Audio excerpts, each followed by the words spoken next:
नमस्कार। मुंबई में ठाकरे ब्रदर्स की नई फिल्म रिलीज हो चुकी है। मातोश्री में मायूसी है। शिवसेना यूबीटी के दफ्तर में सन्नाटा है। उद्धव ठाकरे पछता रहे हैं, राज ठाकरे सन्न हैं, क्योंकि मुंबई बीएमसी चुनाव में हाथ से मुंबई भी निकल गई है।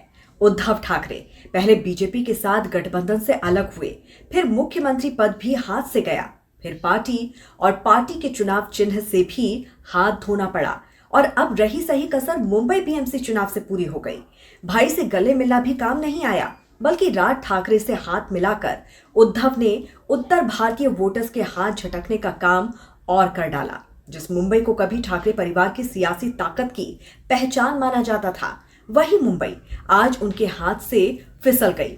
बीएमसी जिस पर दशकों तक शिवसेना का एक छत्र राज रहा, वहां अब ना तो राज ठाकरे का रौब चला और ना ही उद्धव को माधव का सपोर्ट मिला। सवाल साफ है, आखिर ऐसा क्या हुआ कि 25 साल पुराना दबदबा डगमगा गया और अब ठाकरे परिवार के सामने अस्तित्व का संकट खड़ा हो गया है।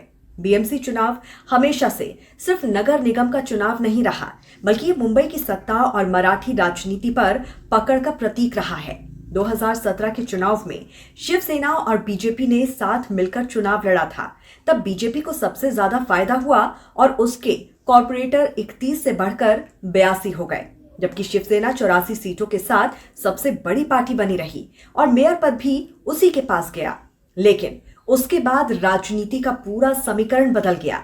2019 में उद्धव ठाकरे का बीजेपी से अलग होना, फिर कांग्रेस और एनसीपी के साथ सरकार बनाना और बाद में शिवसेना का दो धड़ों में टूटना, इन सब ने ठाकरे परिवार की राजनीतिक जमीन कमजोर कर दी। 2024 के विधानसभा चुनाव में उद्धव ठाकरे की पार्टी सिर्फ 21 सीटें जीत सकी, तो वहीं राज ठाकरे की एबिनेस तो एक भी सीट नहीं निकाल पाई। यही वजह है कि बीएमसी चुनाव ठाकरे ब्रदर्स के लिए वर्चस्व नहीं, बल्कि सर्वाइवल की लड़ाई बन गया। इस बार हालात और भी मुश्किल इसलिए भी हुए क्योंकि करीब 20 साल के बाद उद्धव और राज ठाकरे एक साथ आए। सोचा गया कि ठाकरे ब्रदर्स की एकजुटता मराठी वोटों को फिर से जोड़ देगी, लेकिन उल्टा असर देखने को मिला। कई विश्लेषकों का मानना है कि राज ठाकरे के साथ आने से उद्धव ठाकरे को उत्तर भारतीय वोटर्स का नुकसान हो गया।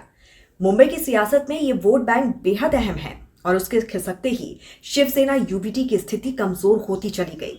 इसकी बड़ी वजह यह है कि उत्तर भारतीयों को लेकर राज ठाकरे की नफरत की राजनीति ने उद्धव ठाकरे की पार्टी से यूपी बिहार के लोगों का मोह भंग करने का काम किया।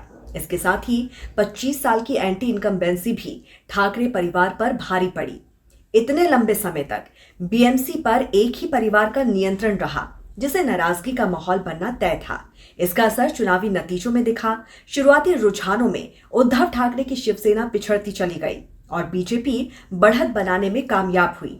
ठाकरे ब्रदर्स की हार का एक और बड़ा कारण चुनाव प्रचार का तरीका माना जा रहा है। जहां बीजेपी के नेता सड़कों पर उतरे, लगातार रैलियां की और मुख्यमंत्री देवेंद्र फडणवीस खुद कार्यकर्ताओं के साथ मैदान में दिखे, तो वहीं उद्धव ठाकरे और उनकी पार्टी ज्यादातर प्रेस कॉन्फ्रेंस तक सीमित रही। नतीजा ये हुआ कि पार्टी का संदेश जमीन तक उतनी मजबूती से नहीं पहुंच पाया। मराठी मानुष की राजनीति भी अब पहले जैसी कारगर नहीं दिख रही। ठाकरे ब्रदर्स अब भी मुख्य रूप से मराठी वोटों पर निर्भर नजर आए, जबकि बीजेपी ने इस बार उसी वोट बैंक में सेंध लगाई। बीजेपी ने उत्तर भारतीय, गुजराती और दक्षिण भारतीय वोटर्स के साथ साथ मराठी वोटर्स को भी साधने की कोशिश की, जिसमें उसे आंशिक सफलता भी मिलती नजर आ रही है। अब सवाल यह है कि आगे ठाकरे परिवार क्या करेगा। बीएमसी के नतीजों के बाद ठाकरे नाम का असर और घट सकता है। उद्धव ठाकरे के लिए ये सिर्फ एक चुनाव नहीं, बल्कि राजनीतिक भविष्य तय करने वाला मोड़ है। तो वहीं राज ठाकरे भी जानते हैं कि अगर ये प्रयोग नाकाम रहा तो उनकी पार्टी की वापसी की उम्मीदें और धुंधली हो जाएंगी। कुल मिलाकर मुंबई अब ठाकरे ब्रदर्स के लिए सुरक्षित किला नहीं रही। बीजेपी की बढ़ती ताकत और बदले हुए वोटिंग पैटर्न ने खेल पूरी तरह से बदल दिया। अब देखना यह होगा कि क्या ठाकरे परिवार नई रणनीति के साथ वापसी कर पाएगा या फिर मुंबई की सियासत में उनका दौर धीरे धीरे इतिहास बन जाएगा। तो इस पर आपकी क्या राय है, जरूर बताइए कमेंट करके। नमस्कार।